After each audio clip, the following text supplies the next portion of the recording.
Toronto, Ontario, incorporated as a city in 1834, population 2,731,571, 2016 c. 2,615,060, 2011 c. As Ontario's capital city, Toronto has a vibrant history of change and growth, ranging from its early occupation over 1,000 years ago to its current status as North America's fourth largest city. Toronto is Canada's largest municipality and is made up of the former cities of Toronto, North York, Scarborough, York and Etobicoke, and the former borough of East York. The city is home to a large immigrant population, and is a national and international hub for finance, communications and cultural life. Settlement. Approximately 12,500 years ago, the Laurentide Ice Sheet, a continental glacier that covered northeastern North America, retreated from the area of present-day Toronto.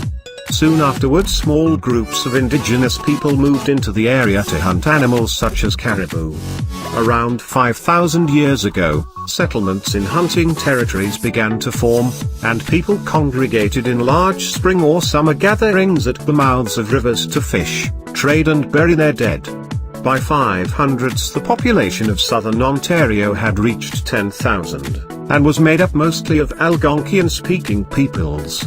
The introduction of maize, or corn, 1,400 years ago led to the adoption of farming and a permanent settlement.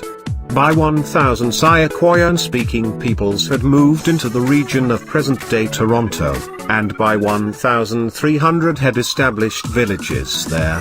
By 1400, Iroquoian peoples lived in fortified villages that typically included long houses and stockades that overlooked fields of crops.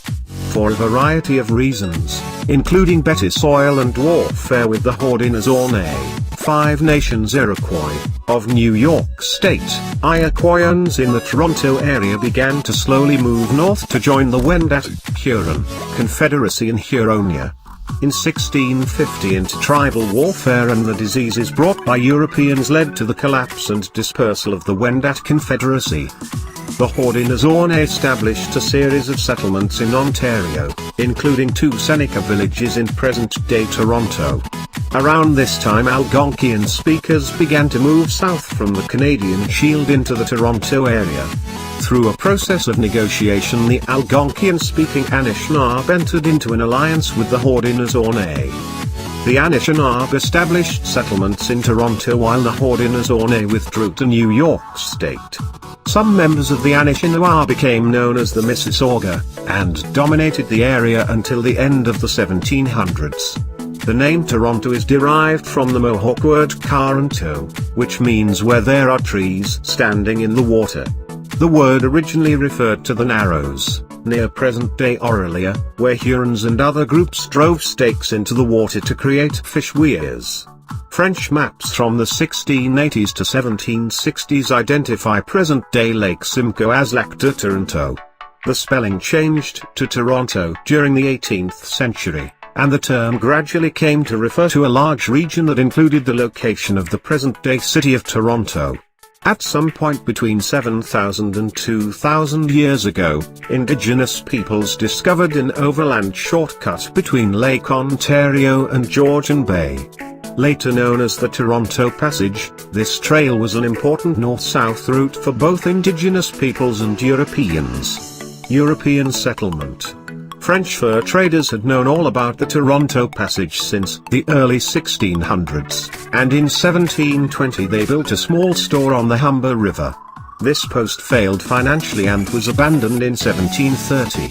In 1750 the French built another small trading post.